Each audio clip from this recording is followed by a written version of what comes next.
Hello everyone, welcome back to my channel. So last video में हमने क्वारी function में कैसे रो को फिल्टर करके एक डाटा सेट से एक डाटा को एक्सट्रैक्ट करना सीखे थे, राइट।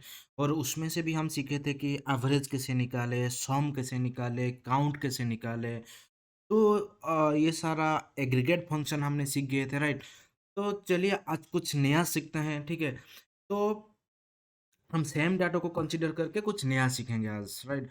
तो मेरे पास ये डाटा है, ठीक है। तो as it is you know कि हमारे पास एम्प्लॉय आईडी है, एम्प्लॉय नेम है, सैलरी है, सिटी है एंड डिपार्टमेंट है, राइट।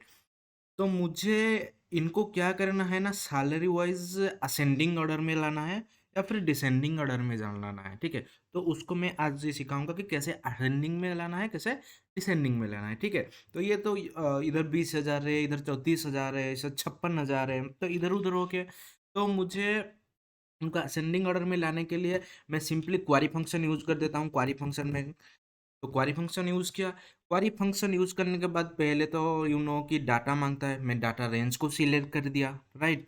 डाटा रेंज को सिलेक्ट करके फिर मैं क्वारी लिखने का टाइम आ गया, डबल इन्वर्टेड कमा शुरू। तो चलिए हम क्वारी लिखते हैं सिलेक्ट। तो मुझे सारा चीज़ चाहिए, राइट। तो सिलेक्ट स्टार, तो मुझे सारा चीज़ चाहिए। देन उसके बाद मुझे क्या करना है ना, ऑर्डर को चेंज करने के लिए ऑर्डर बाई क्लोज यूज होता है क्वारी फंक्शन में। हमेशा याद रखिएगा कि जब आप ऑर्डर चेंज कर रहे हो या फिर उसको असेंडिंग ऑर्डर में ला रहे हो या फिर आप उसको डिसेंडिंग ऑर्डर में ले रहे हो, तो उसके लिए आपको ऑर्डर बाय फंक्शन यूज करना है। तो चलिए ऑर्डर बाय यूज करते हैं, ORDER, order BY by. Order by, आप ऑर्डर करना चाहते हो किससे, राइट। मैं जूम कर लेता हूँ। आप ऑर्डर का बाई करना चाहते हो, कौन सा कलम पे ऑर्डर बाई करना चाहते हो, सी कलम से। तो मैं सिंपली लिख दूंगा ऑर्डर बाई सी एंड उसके बाद लिखूंगा असेंडिंग। असेंडिंग मतलब ASC, ठीक है। तो ASC जो है वो असेंडिंग का शॉर्ट फॉर्म में है, वो क्वारी में यूज होता है ऐसे ASC। और डिसेंडिंग में क्या होता है, DESC। तो मैं उसको क्लोज करके जब एंटर करूंगा तो देखो मेरा कैसे आया होगा। हाँ, असेंडिंग ऑर्डर में आ गया 18,000, फिर उसके बाद 20,000, 21,000, मतलब पूरा जो 6 नंबर था, इधर देखो, इधर 6 नंबर पे जो था ये फर्स्ट नंबर पे आ गया। क्योंकि क्यों आया ना, इधर उसका जो सैलरी है वो 18,000 है। 18,000 जो है इस डाटा पे सबसे कम सैलरी है, तो इसलिए वो फर्स्ट में आ गया, ठीक है। तो फर्स्ट में आ गया, ये सेकंड में आ गया, तो ऐसे सीरियली आ गया। तो यहाँ से आपको एक डाटा जो देखने में ना एक अच्छा लगता है कि हाँ ये इसका कम है, इसका फिर उसके बाद उसका नीचे कम है, जो नीचे है सबसे ज़्यादा है, ठीक है। तो सेम है, जो अगर आप डिसेंडिंग ऑर्डर में करना चाहते हो तो आप असेंडिंग के हटा के उसमें आप क्या करेंगे, डिसेंडिंग, DESC, इंटर। तो देखो ये जो डाटा है, एक मिनट इसको हटा, ये जो डाटा है देखिए, ये आ गया आपका डिसेंडिंग ऑर्डर में। जो सबसे ज़्यादा सैलरी जिसको मिल रहा है वो क्या क्या ना पहले आ गया, और जिसको कम सैलरी मिल रहा है वो क्या क्या, वो लास्ट में आ गया, राइट। तो ये होता है आपका डिसेंडिंग एंड असेंडिंग ऑर्डर का use, right.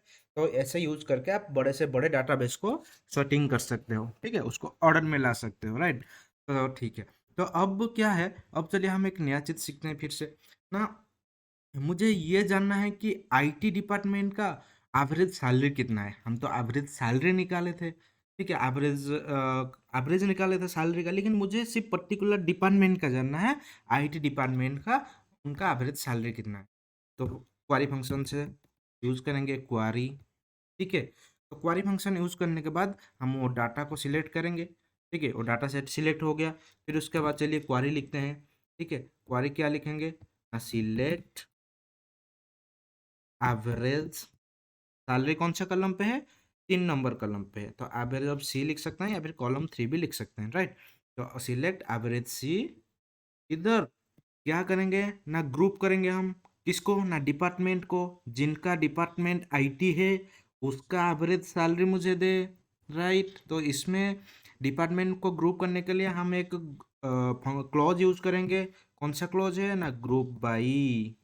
Group by, GROUP, group ई। तो ग्रुप बाई करके क्या करना पड़ेगा हमें, group by E. Group by क्या करना पड़ेगा, ई। जो ग्रुप बाई ई होके क्या हो जाएगा ना, ई कॉलम को वो क्या करेगा ना, ग्रुप कर देगा। ना ग्रुप करके क्या करेगा ना, डिपार्टमेंट वाइज जो क्या करेगा ना, एवरेज सैलरी आपको दे देगा। तो ब्रैकेट क्लोज करके एंटर कीजिए। तो ये क्या किया ना, देखो ना, ये ग्रुप बाई किया, ग्रुप बाई करके दे दिया, लेकिन ये तो सिर्फ एवरेज सैलरी है। तो मुझे क्या करेंगे ना, पहले हम इस पे एवरेज सैलरी जब लिए, पहले हम और एक कॉलम ऐड कर देंगे, कॉलम ई। तो कॉलम ई क्या है ना, डिपार्टमेंट वाइज आ जाए, राइट। तो ये अगर हम एंटर करेंगे तो देखो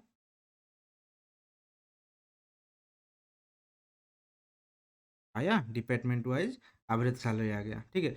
ये तो एवरेज सैलरी आ गया, लेकिन इसमें से हमें क्या क्या चाहिए था ना, सिंपली चाहिए था आईटी का, राइट। जहाँ डिपार्टमेंट आईटी हो उसका चाहिए था, ये तो सारे का आ गया, मुझे सिर्फ आईटी का चाहिए। तो क्या करेंगे, ग्रुप बाय के पीछे हम क्या लगा देंगे, ओ यार, यार E is equal to T, enter.